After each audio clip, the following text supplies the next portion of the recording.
7वीं शताब्दी के दौरान अरबी आक्रमणकारियों ने इस्लाम का प्रचार प्रसार करना शुरू कर दिया और दुनिया के कई देशों को अपने कब्जे में लेकर वहां के लोगों को जबरन इस्लाम में परिवर्तित कराया। लेकिन भारत के एक महान योद्धा, महाप्रतापी, शूरवीर और महाप्रक्रमी राजा बप्पा रावल ने अरबी आक्रमणकारियों को हिंदुस्तान की सीमाओं से खदेड़ने का काम किया।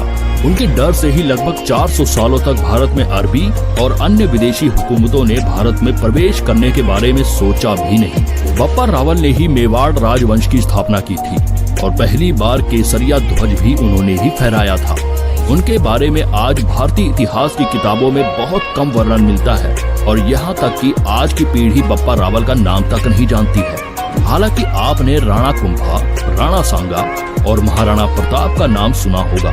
ये सभी शूरवीर बप्पा रावल की ही वंशज हुए। तो आज की इस वीडियो में हम बप्पा रावल की वीर गाथा आपको बताएंगे, जिसे सुनकर यकीनन आपका सीना गर्व से चौड़ा हो जाएगा। सन 712 ईस्वी के दौरान मोहम्मद कासिम ने सिंधु को जीत लिया था और इसके बाद अरबों ने कई अन्य राज्यों पर धावे बोलने शुरू कर दिए। चावड़ों, मौर्यों, सैंधवों, कच्छेलों को अरबों ने हरा दिया था और उनकी सेना मारवाड़, मालवा, मेवाड़ और गुजरात के भूभागों पर छा गई थी। इससे पहले भी भारत में अरबी लोगों ने कई बार कब्जा करने की कोशिश की, लेकिन राजपूतों के आगे उनकी एक न चली।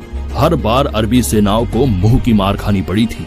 लेकिन राजा दाहिर को हराने के बाद मोहम्मद कासिम ने सिंधर और मुल्तान के किलों पर अपना कब्जा कर लिया। कई राजाओं ने कासिम को रोकने की कोशिश की, लेकिन कासिम की सेना के आगे भारतीय राजाओं की सेना काफी छोटी नजर आने लगी थी।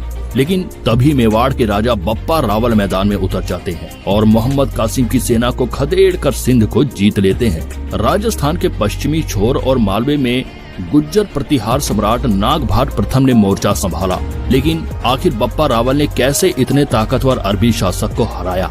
मोहम्मद कासिम के अलावा और भी कई इस्लामिक शासकों को बप्पा रावल ने धूल चटाई। बप्पा रावल का नाम सुनकर इस्लामिक शासक थर थर कांपने लगते थे। कई मुस्लिम राजाओं ने तो अपनी बेटी का विवाह भी बप्पा रावल के साथ कर दिया था। बप्पा रावल का जन्म गुहिल वंश में होता है। गुहिल वंश की स्थापना 566 ईस्वी में गुहिनादित्य द्वारा की गई थी। गुहिल वंश को ही गहलोत राजपूत वंश भी कहा जाता था। ये लोग खुद को भगवान राम के पुत्र कुश की वंशज मानते हैं और इसी वंश को बाद में सिसोदिया राजवंश के नाम से जाना गया। बप्पा रावल का जन्म कब हुआ था, इस बारे में इतिहासकारों की अलग अलग राय है, लेकिन माना जाता है 713 ईस्वी में उनका जन्म हुआ था। तो वहीं कुछ का कहना है कि विक्रम संवत 713 में उनका जन्म हुआ था। ईस्वी और विक्रम संवत में लगभग 57 सालों का फर्क आ जाता है। जन्म के समय उनका नाम राजकुमार कलभोज रखा गया था। आगे चलकर उन्होंने अपना राजवंश छोड़ मेवाड़ राजवंश की स्थापना की। बप्पा रावल जब 3 वर्ष के थे तभी उनके पिता की हत्या कर दी गई थी। उनके पिता का नाम नागादित्य था और माता का नाम कमलावती। हालांकि कुछ लोग उनके पिता महेंद्र द्वितीय को भी मानते हैं। पिता की हत्या के बाद बप्पा रावल की माँ उन्हें सुरक्षित स्थान पर ले गई और खुद सती हो गई। बप्पा रावल का जीवन एक ब्राह्मण भील परिवार के साथ व्यतीत हुआ था। बप्पा रावल भील के बच्चों के साथ खेला करते थे और गाय चराने का काम भी किया करते थे।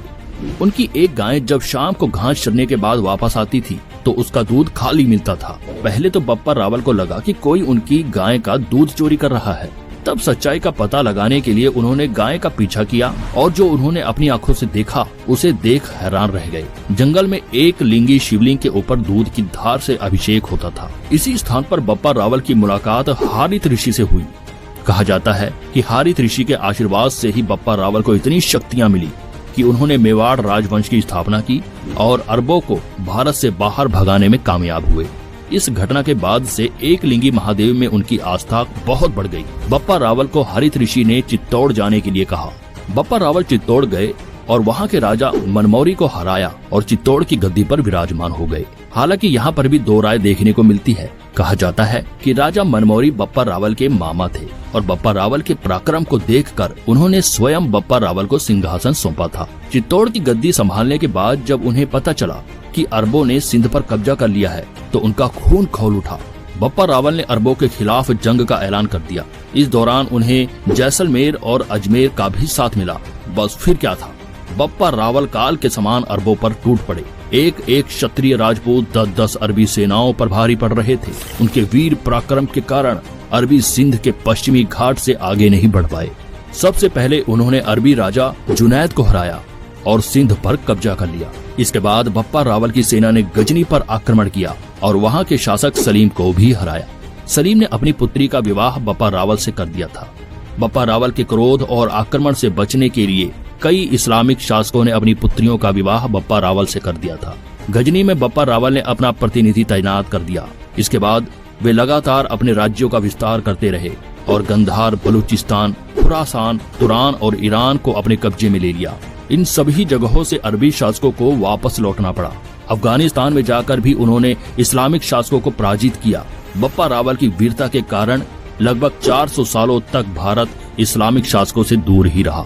पाकिस्तान के रावलपिंडी का नाम बप्पा रावल के नाम पर ही पड़ा था। उन्होंने इस स्थान पर अपने सैन्य ठिकाने स्थापित किए थे।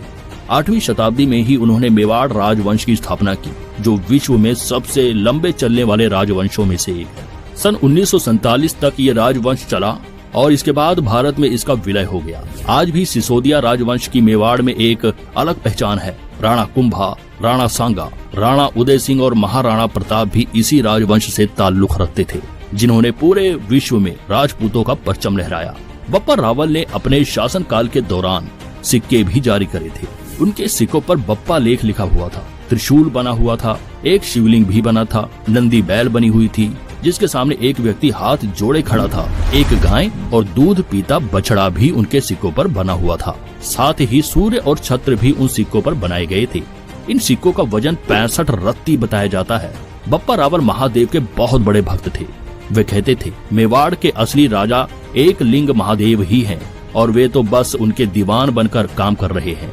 उदयपुर के पास कैलाश गिरी में बप्पा रावल ने भगवान एक लिंग का मंदिर भी बनाया था। वे कोई भी काम करने से पहले एक लिंग महादेव का आशीर्वाद जरूर लेते थे और राज्य से बाहर जाने से पहले भी उनकी अनुमति लेते थे। इस परंपरा को आशंका लेना कहा जाता है, जिसे आगे चलकर मेवाड़ के अन्य शासकों ने भी बखूबी निभाया। बप्पा रावल के कद काठी और पहनावे के बारे में भी कई किताबों में वर्णन किया गया है। वे 35 हाथ की धोती और 16 हाथ का दुपट्टा लिया करते थे।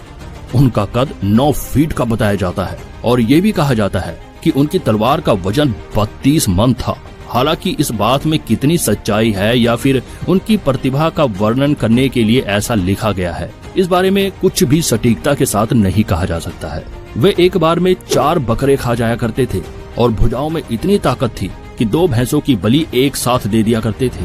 वे जब भी मैदान पर उतरते थे तो एकालिंग महादेव के जयघोष के साथ उतरते थे। उनके पास 12,72,000 सैनिकों की विशाल सेना थी। उनकी 100 रानियां थी, जिसमें से 35 इस्लामिक राजाओं की पुत्रियां थीं। उन्होंने 18 अंतर्राष्ट्रीय विवाह किए थे। बप्पा रावल के निधन के बारे में भी अलग अलग बातें प्रचलित है। कुछ का कहना है कि सन 753 में उनकी मौत हो गई थी, तो वहीं कुछ सन 810 ईस्वी में उनकी मौत मानते हैं। लेकिन गौर किया जाए तो ये दोनों ही बातें ठीक है। शायद उनकी मौत 753 ईस्वी में ही हुई होगी, जो विक्रम संवत के अनुसार सन 810 बनता है। मरने से पहले उन्होंने संन्यास धारण कर लिया था और महादेव की भक्ति में लीन हो गए थे।